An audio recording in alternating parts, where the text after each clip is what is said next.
Hello, everybody. This is Stu Smith with another Two Through and After podcast. We got a special guest, John B. Allen, former Navy SEAL, and we are going to learn a little bit about his life before he joined the military, what he did in the military, and what's he's doing now and beyond. So, first of all, John, thank you for coming on here. I discovered you through Instagram.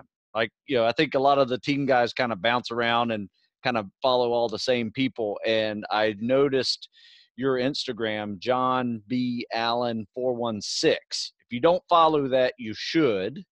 And it's incredible. You make me want to put more effort into my posts because you write so well. You post killer pictures of you, and basically your JBA takeaways are just, it's a hashtag that you have to follow, JBA takeaway. Are your two through and afters right there. I mean, it is showing your journey along this thing, and it's beautiful, really is. Well, thank you. That's like the best plug I think I've ever gotten, especially considering when I started my journey and I decided I wanted to be a SEAL. You were the tactical fitness book that you wrote was the first one I picked up and the only one I really used. Oh, wow. It's super cool to be on the podcast with you now. I feel like my life is complete now that I'm on the podcast with Stu Smith. So that's pretty cool. But no, I appreciate it. Really. No, it's really awesome. I look forward to hearing more about what you're doing now. But before we get there, let's just talk a little bit about who you were before you decided to join the military. Who was John Allen? Mediocre student, mediocre athlete, but I could have been really good at both of those things, but I just didn't put in any effort. I was like the kid that just kind of got by on the fact that I was kind of naturally smart enough that I could just like take tests and just show up for practice maybe a couple times a week for baseball and like kind of do a good job at the game. I was like a classic example of a kid wasting talent. And I think part of the reason might have been, I grew up in a household where, my father is a Pulitzer Prize winner. My sister's a Pulitzer Prize winner. My other sister's pursuing her PhD. My mom's got a master's degree. I come from a very intellectually driven family where, going after, good grades and being really diligent and working hard were really important. And maybe it was me rebelling, I don't know.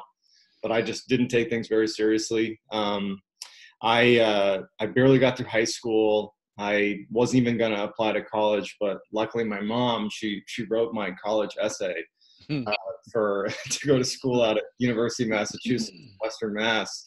And so I was like, great, I'll just go to college and I'll figure it out once I get there, even though I've literally never, ever done anything like to the best of my ability. I've only ever like gun decked everything. So I go out to school in Western Mass and just bombed school, like didn't go to class, got terrible grades. And I had to withdraw after one semester. So it was like a pretty epic fail in college, which frankly, anybody could have seen that coming. It just went right. And it's funny, like nothing really, it isn't like when I found out that I was going to have to withdraw because I was doing so poorly in college. I remember at the time I was like, oh, whatever, like, I'll just figure it out. I'll go somewhere else. It's not a big deal. Like I wasn't viewing the world in terms of like real consequences. It was all just like, I'm just doing whatever I want because I'm John Allen. I can do whatever I want. And so when I withdrew, I had to come home and I was living in my mom's basement, literally. And she was like, there was no sympathy. It was like, you know what? You've had so many opportunities to make something of your life. If you want to squander all your opportunities, you can do that, but you're going to pay rent while you're here.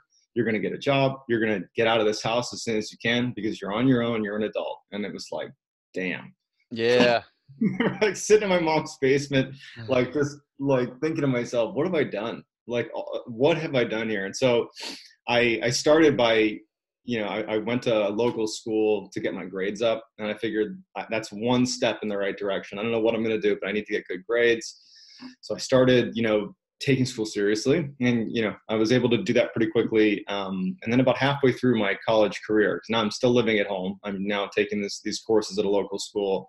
My mother, who's a librarian, just kind of out of left field is like, hey, I see you getting your act together, and I know you had referenced at one point being interested in the military. I happen to know these two Navy SEALs that you should go talk to. And it like blew me away that my librarian mom knows Navy SEALs to begin with.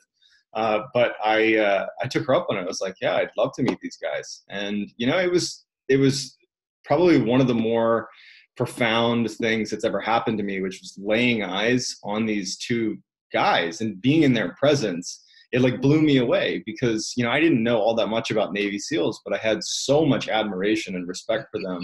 And it wasn't just like vanity. It was like, not only have you earned, every piece of the respect I'm giving you, but your job carries so much weight. I mean, I didn't even come close to understanding what it was, but I knew it was, tip of the spear. Right. And, the cool thing about being a SEAL, at least from what I gleaned in this initial discussion with these two guys, was, anyone can really go try out. It's, how bad do you want it? And if you're able to suffer and put your head down and grind through it, you come out the other side, not necessarily a changed person, but definitely a person of like respect, and you're kind of immediately stamped to success, and you're kind of like on your way to having this fulfilling life. And I really viewed this as a great opportunity to rewrite my very subpar history. And I felt like it was a chance to kind of make my family proud and kind of stop being so mediocre across the board. And so I found my calling when I met these two, and I came home. That was the summer of 2009, very determined to become a SEAL. And the first book I purchased was Tactical Fitness by you. I started training like a madman. And then by December 2010, I was on my way to boot camp and on my way to becoming a Navy SEAL. Nice. I tell you what, it has to be bad when your mom puts you in the presence of Navy SEALs to get you to go do those kind of jobs, because most moms are like, you have to talk them into you understanding why you want to go serve like that. Yeah, not my mom. My mom I think she was so tired of me. I was also the classic make excuses for everything guy. Like if I got a bad grade, my reaction was, well, Joey did worse than I did. So he's average, right? Yeah, so it's fine. And so I think that she just was so sick and tired of my terrible attitude that I think that she saw the military as like, you know what? People, they'll teach you some discipline. And I think that's what you need. And so she was all about it. And she even, she was a tremendous swimmer, collegiate swimmer, still swims like every day, a mile a day. She's like, nice. Yeah. And so she actually trained me to be a SEAL. In addition to pushing me in that direction, she was the one being like, get up, we're going to the pool, we're gonna go do a workout. She would like casually do 50-meter underwaters, like just to show me how easy it was. She's a savage in the pool. So she helped train me too. Oh man, that's incredible. You don't hear stories like that. In fact, this is the first time I've ever heard anything like that their mom is helping them prepare for buds. That's pretty impressive. So now you've kind of gotten the journey figured out, and you go through the enlistment process, and you get to boot camp. What was that process for you like? That transition from going from civilian to enduring boot camp? Oh man. Well, I mean, as you know, boot camp is not the deal. Boot camp is awful. I think that the big thing is, when I was training from 2009 to 2010 for buds, it was like, I was so into it. I mean, like I went out and got a sweatshirt that said Navy on it. I went out and bought my own fatigues. I was like wearing camis. Like I'm all in. I'm like shaving my head. No need to do that. I'm doing it anyways. And I just loved it. Like I really enjoyed the training. I enjoyed training with the people that were training to go to boot camp as well. It was like I felt like I was already in the pipeline a little bit. Right. In some ways you are. But the difference is you're a civilian and you get to go sleep in your bed, and you get to watch movies and eat nice food, and you can kind of like take a day off if you want to. And it's like boot camp is such a rude awakening. I mean, you arrive and no one, when you're going into buds and to be a SEAL, no one's like, oh boy, how do I get through boot camp? Because it's like, well, I got to check that box before I go to buds. And that's the real test. But I think that if you ask anybody, and I'm sure you can probably attest to this, boot camp is really tough because you show up and you're just treated like complete crap all day long. There is no reprieve. You're permanently treated like a piece of crap, and that's boot camp, and you get out of shape because you're not really even doing that much physical training. You're kind of just like folding clothes and like marching around. Yeah. And it's just such a drag that like you really realize how good you had it before you went in. And boot camp is really like a real rude awakening. But then once you get out of boot camp, buds prep is awesome. I did buds prep. Yep. And that felt a lot like what I was doing before I went to boot camp, which is just basically training 24/7. It was great. Working out for a living. Yeah. So how was it when you got that first paycheck, when you were when you know the last 2 weeks all you've been doing to earn that paycheck was working out? pretty cool. I mean, And it's not a big paycheck, but it's something. it's funny. Like I got my boot camp paycheck, and it was like I earned that paycheck. Out of there, you get your Navy Federal card. You're like, I earned every dollar of that, $2,000 I got, or whatever it is. Yeah. But yeah, when you realize that you've kind of made it through that wicket, and now you're being trained by professional athletes, Olympic athletes. Your job is to be an athlete. That was a very cool experience, and it really makes you think.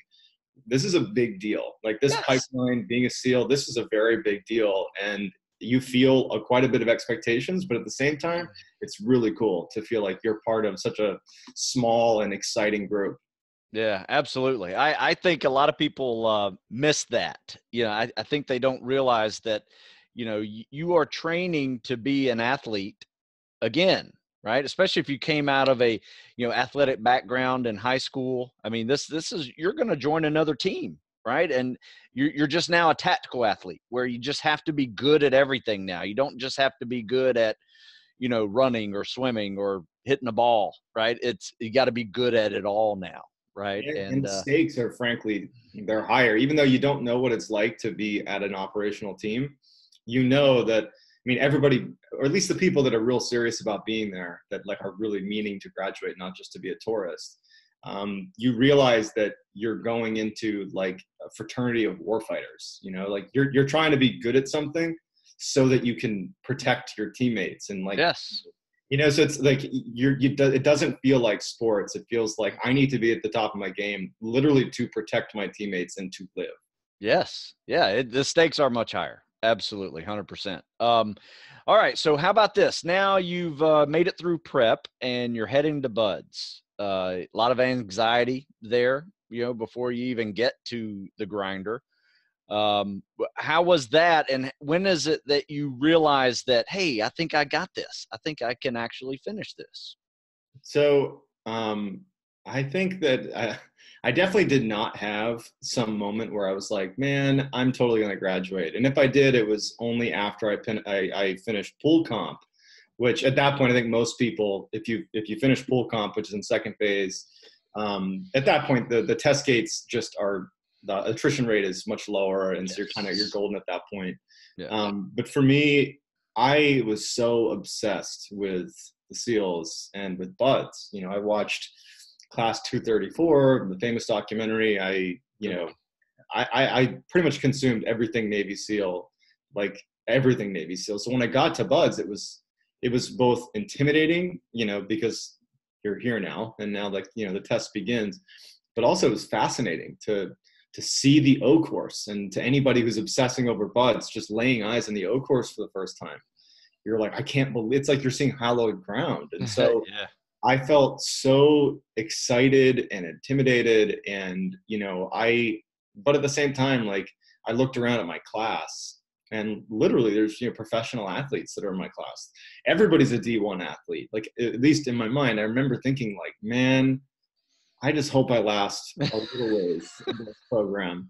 And as soon as it started, I definitely struggled with, I was never the top of the class. I was always the guy kind of like in the middle. I never was like the bottom, but I was never, so good at something that it was like, man, this is so easy. It was like, right. Beat downs were tough, runs were tough, swims were tough. Everything was hard. And so, by the time I finished Hell Week, I was real banged up like anybody else was. But then I instantly failed life saving. So like the first test gate after Hell Week, I fail it and I get rolled. And so, you pass this big wicket, which is Hell Week, but then immediately you're turned around and you're told, well, you suck, you failed. And so I had to wait for the next class. And so, I think a lot of people, when they finish Hell Week, that's probably the first time they say, okay, I got this. Yeah. I didn't have that because, again, I immediately failed something. And when I get into the next class, it's kind of traumatic losing your class because you've been to boot camp and prep, and it's like, you're like, okay, I'm going to be really good in this next class. And sure enough, the next class, I pass life saving, go to second phase, and then I fail pool comp. I get rolled again. And it's like, oh man, it's like, there wasn't a point where I could breathe until after my second time rolled. I did pass pool comp, barely. Yeah. But the cool part about me struggling in buds, at least to me, is that I think it ultimately made me a better operator because the adversity that people face in buds, there's the scripted adversity, which is the stuff that you can read about. There's here's how many tests you got to do. Here's push-ups, pull-ups, sit-ups. And then there's the unscripted stuff that people think it's only happening to them. Like, right. when you get rolled, like you think that the world has ended and that you are the cause of it and no one else is experiencing this. Yeah. And even though it's totally irrational and you know it, that's how it feels.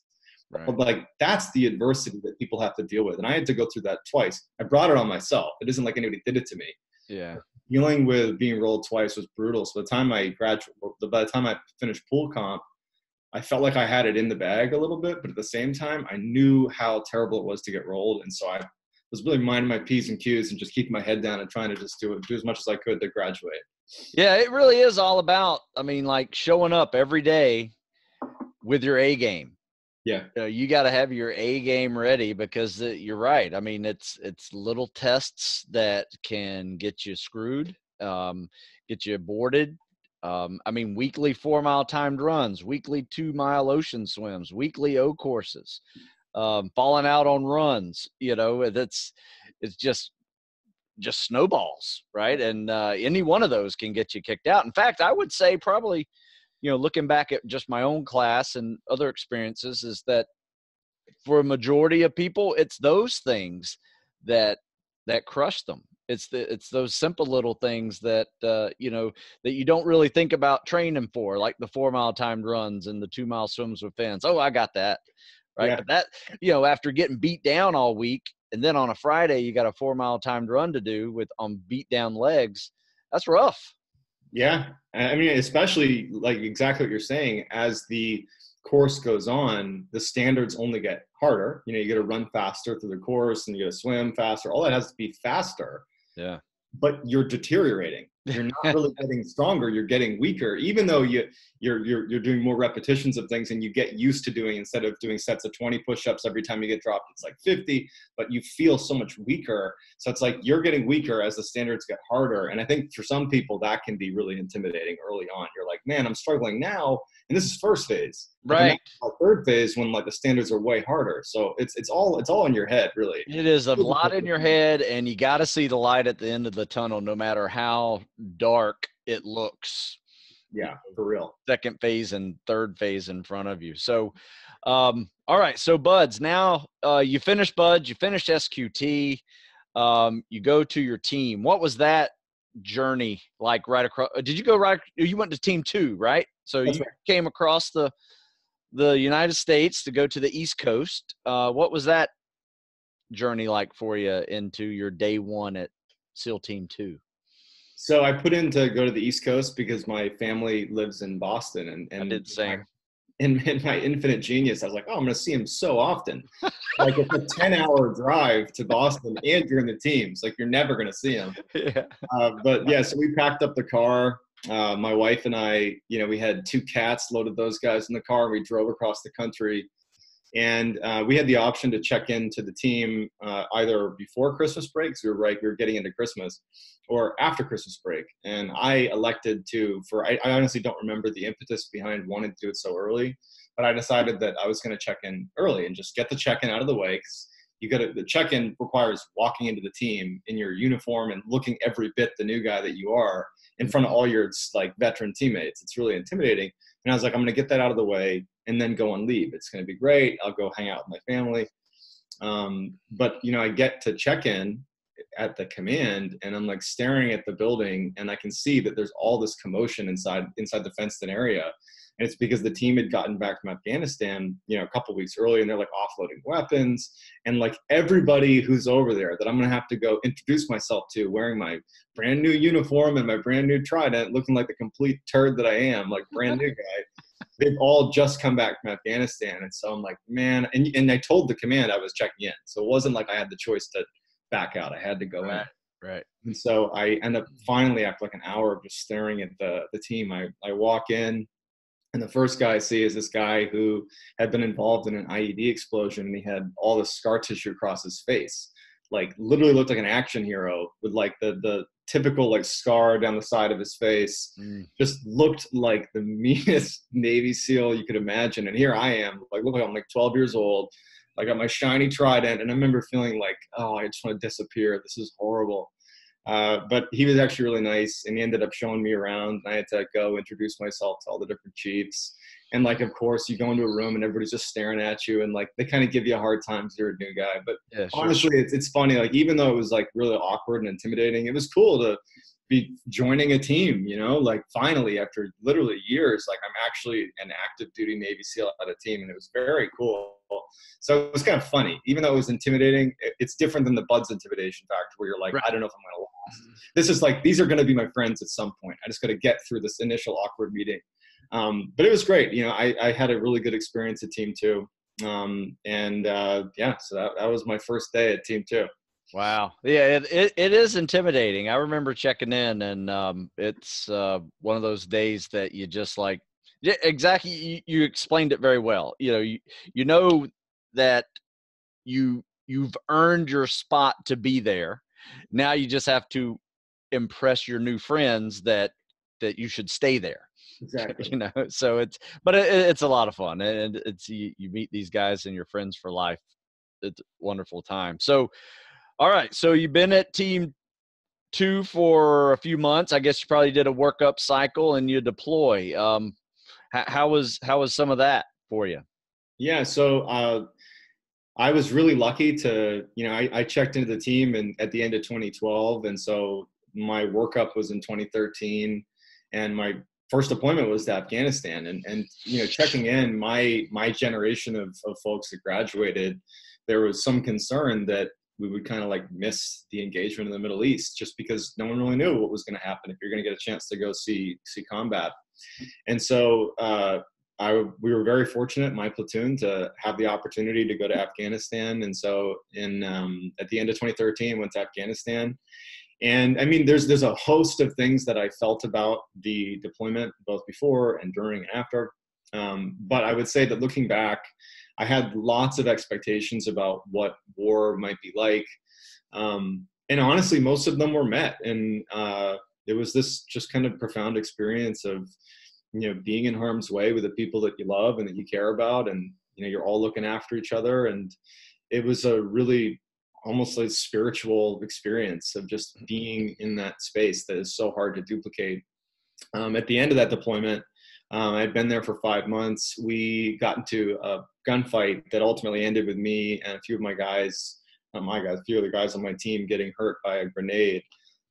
Close call. Everybody on our side lived. But for me, it was, you know, a very close call. Got, you know, medevaced out and from the battlefield to various hospitals back to Virginia. And like, I remember, like, I didn't even go back to my room or anything in Afghanistan. I got sent basically straight home after going through the hospital routine. And I'm like at Home Depot, like 2 weeks after being hit by a grenade. Wow. Like, a cart in Home Depot, being like, what the hell am I doing here? But, you know, that experience, it was, you know, being a close call. My wife and I really had the kind of serious talk about, you know, is this really what we're going to do for the next, you know, 15 years? And to be honest, for me, I was a little bit shaken. I mean, as you would imagine from a close call. And I think that if there was any plans to do a 20-year career, I think that injury, although in and of itself, it did not end my career. It was really the catalyst behind saying, you know what, I'm going to get out at the end of my contract. But ultimately, I think that it was a great experience. It prioritized everything in my life. You know, it's like I have 2 little kids now, and they really wouldn't exist had I obviously died. A lot of things wouldn't happen if I had died. Yeah. But it's like a constant reminder that, you know, life is precious, and I'm happy to be here. So that was an intense experience. Yeah. You know, I think there comes a moment, you know, when no matter what part of the, you know, tactical professions you are in, whether it's special ops or military, law enforcement, firefighters, is that there's usually a moment where your commitment is tested, right? And you really just have to say, you know what, I don't have the commitment to do 20 years, right? There's nothing wrong with that. You know, I had the same thing happen to me. I was in for a little over 8 years, and I just remember being, you know, turning 30 and pretty broken, this was peacetime 90s, right? So I got out in 99, and, just things were falling apart, like stress fractures and surgeries and dislocated shoulders and lower back injuries. And I was just 30, so it was some of those, and then my daughter was born, and, it's this whole bunch of stuff. So it was like the perfect storm, it seemed like, to get out. But I have to say this, thank God there are people that are committing 20 plus years in the service, because they are making a huge difference, whether or not they stay operational. They're teaching, they're training, they're helping the new generation go along, each day. And that's something I am very grateful for. Yeah, I mean, it's a very difficult line of work, and the people that I know that stay in for 20 plus, I can appreciate that level of sacrifice and commitment, because I chose to go the other way. So I'm definitely aware of it, for sure. Yeah, absolutely. So your transition into the civilian world, how did that go for you? Well, even though I had made this decision in 2014, that's when I was back after the injury, and my wife and I are kind of talking about our future. And we definitely make this decision that, when my enlistment runs out, I'm not going to re-enlist. This is 2014. My contract was set to be done in 2018. So 4 years. So yeah, 4 years. I'm like, I got another rotation, do another deployment, do the best job I can. And then, when it's done, it's done. And I felt like I had the kind of bonus of knowing for sure that this was the last 4 years for me. So I had a degree from UMass coming in, even though I enlisted. And so my plan was I would get accepted to a business school. And as soon as it ended in 2018, I would just go to business school, do 2 years in business school, and hopefully become, some high paid consultant or something. Right. So a lot of things happened, but the short version of what happened is in early 2017, I'm teaching at Advanced Training Command. I was teaching diving, and I'm expecting to have another year and a half of time in the military before it ends. And I found out that there had been this kind of mistake made on my contract that effectively meant my contract was going to expire early. And I found out with 8 weeks before this new expiration date. So I went from having a year and a half of runway in the military left to, bridge into business school, to like finding out in 2017, hey, you're getting out in 8 weeks unless you re-enlist. Wow. So it was like, I can't re-enlist because the decision was made 3 years ago. And in some ways, my marriage to my wife is kind of staked on this decision. This was a big deal. And she's pregnant with our second kid. And, it was crazy because like the advice I was getting from the folks in the Navy, although well-intentioned, was, well, you don't really have any other options here. You got to re-enlist. Your wife's pregnant. You got no prospects. Even though you were thinking about business school, you haven't even applied yet. You got nothing. At home, my wife's like, you better find a job. And it's like, all right. I had this like crazy 8-week time frame where I needed to find a job. And I was fully prepared to, like, if I was going to have to walk to McDonald's and ask for a job, I would do that in a heartbeat. I was like, I'm getting out in 8 weeks. It's unfortunate. I tried to fight it, but there's nothing to be done. And I ended up making a LinkedIn profile because I figured, in my infinite wisdom, I was like, that's where people get jobs. Right. And I was I connected with this guy named Jordan Selleck, who is a former investment banker turned entrepreneur in New York. He's a civilian, and he was looking to help some veterans make the transition because, for a lot of veterans, it's a struggle. Yes. Connected. And, he basically made the case that he's like, look, you can submit resumes all day long, all over the place, but with 8 weeks to go, you're kind of living on a hope and a prayer. You'd be better suited to start meeting people that are doing the jobs that you want to do. Start interacting with actual human beings that could potentially endorse you or hire you or hand you off to their buddy who might want to hire you. Like, you got to make an impression on some people. And so we came up with this concept of a networking event for me and some buddies that were getting out of the teams that I knew, to meet with basically Jordan's network in New York. And selfishly, we have this event planned where we're going to go to New York and have this networking event. And, 5 of the 20 veterans that we brought along got offered jobs. Ironically, I was not one of them because the professionals that were there just assumed that my job was kind of running these networking events, which wasn't that. So this 8-week window where I'm looking for a job closes, we have this networking event that goes really well and it helps some people get jobs, but not me. And I'm like going in to do my final, medical out processing with the Navy. And I had put in for a surgery to remove a piece of shrapnel in my hip. It was a very minor surgery, but it was scheduled. And it was scheduled for basically after my new exit date. And it effectively meant that unless I signed away, and said I don't need the surgery despite it being combat related, that I wasn't fit to leave the Navy. So they couldn't kick me out unless they figured out how they were going to handle this surgery. And it opened up an investigation into my medical history, and they saw that I had surgery on my shoulder, I had shrapnel in my body, I had all these things going on. And so I was thrown on a med board, which was my saving grace. And so I went onto a medical board and was ultimately medically retired. But what it did is at that 8-week mark, they put me on a med board, and I'm given like 6 more months in the Navy. And I just went back to working on what ultimately became Elite Meet, which was that one networking event that we blew up into a full-blown professional network for elite operators that are getting out of the military. We turned it into a fairly robust charity. And so that when I retired, the Elite Meet was already built. It was ready to have me basically step in as the CEO and take it full time. So my transition went from really a mess to really smooth because I had built a business that was ready to take me on full time. So I retired and was already working full time at Elite Meet. Oh, nice work. Nice transition. I love to hear that. So how do people find out more about Elite Meet, and what is it? So Elite Meet we connect transitioning elite veterans with professionals that want to hire them. And so we host events around the country, and we also have an online channel where our members can interact with professionals.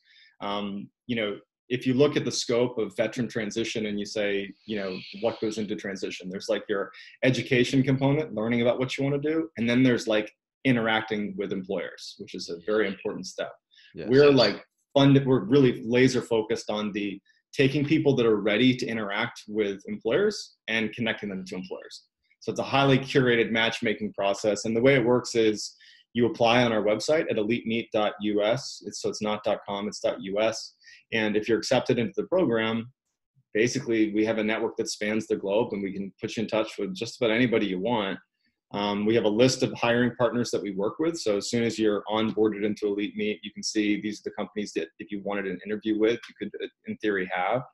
But we also have the ability to just set up meetings with companies we don't even know yet, because if you're able to convey, which I am, the kind of collective exceptionalism of this group, because it's all special operators and fighter pilots, it's pretty easy to get meetings with companies. Sure. If I go on their behalf and say, hey, we got these amazing people that want to talk to you, nobody says no to that. So we can kind of get you meetings into companies if you're interested. So if you're interested, I would go to our website, elitemeet.us. Any veteran can apply, but right now, of the almost 600 veteran members, 80% are special operators, 15% are fighter pilots, and then 5% make up the kind of other veterans that we thought were elite, and we brought them in as well. And our rate is about 60%. Oh, nice. Nice work. And I tell you what, man, that's really hard. The transition from military to civilian world is difficult, even for the non-combat fighter. Sure. It's a tough transition. It's even tougher for the folks that are, enduring combat, action as well. I mean, honestly, I think the fundamental issue is when you're in the military, and this is true of, I'm generalizing, but I'm sure it's true of many military units, is in order for the military unit, like your particular unit, to function at a high level, everybody on the team needs to be bought into this concept that you need to contribute to the team. Like, it's team first over you every single time. And culturally, in the SEAL teams in particular, I mean, it's really all about the team. Yes. As much as, there are lots of people that are, they stand out, and there's amazing people from the teams, the team is always the thing that matters first. And so when you leave the team and you're looking for a job, let's say, it's difficult to break out of that mindset of team first, because you really do need to shift the focus and make it about you first, even if it feels bad. Yeah. If you don't convey to the world your value, literally people aren't going to know about you. And that's problematic when you're looking for a job.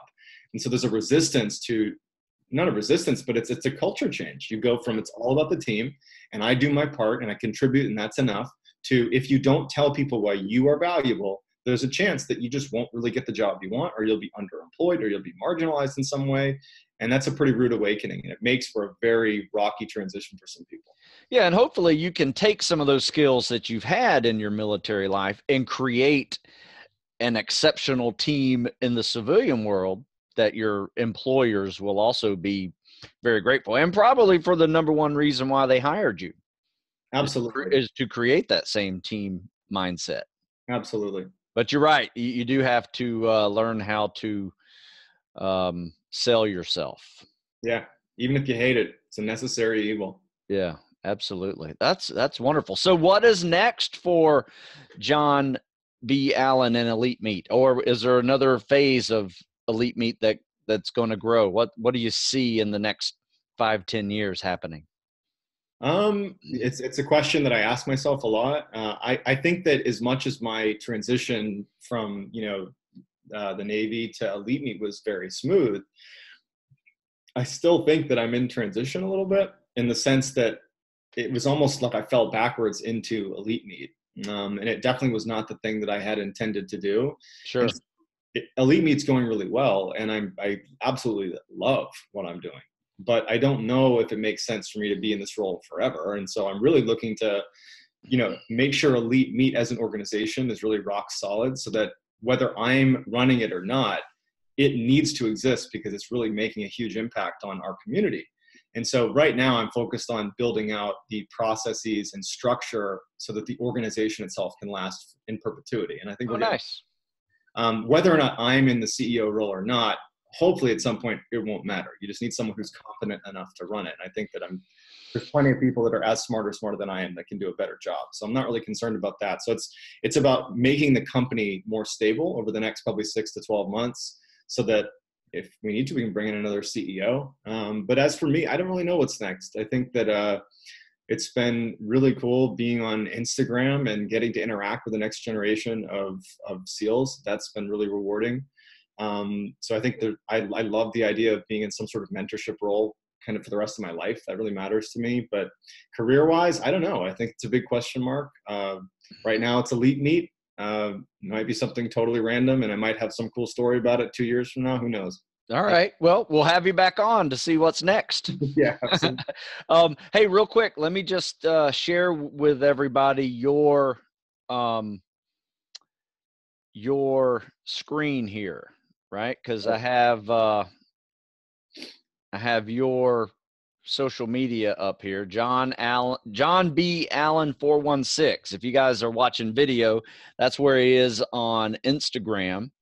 And if you scroll down a little bit, you see this JBA takeaway, which is his hashtag, JBA takeaway. You got to just follow it, right? Just follow it, and you'll get a ton of great information. I mean, these are awesome pictures, little stories, inspirational. I'm assuming this looks like mom here. Oh, yeah. Right? And you going through Hell Week, and I don't know what the hell this bunny rabbit is under the water. It was on Easter. That was an Easter picture. Well, we all do weird stuff. But then I saw this one thing that really got me. This one right here. Instructor James. He is an incredible person. And I tell you what, the neat thing about this picture here is that this was a poster in All Hands magazine. And in the 80s, this is the poster I had hanging up in my dorm room. That's awesome. Yeah. Yeah, Instructor James, the guy in the foreground there, who I'm sure you know, he was my second phase instructor, and I love that guy. Awesome guy. Oh, incredible. So yeah, these are really good stories in here. The very well written, and will make you think, and probably even give you an even greater appreciation for the journey itself. But definitely check out Elite Meat. Check out John Allen on his Instagram, and that's John Allen and on 2 Through and After podcast. I appreciate you coming on.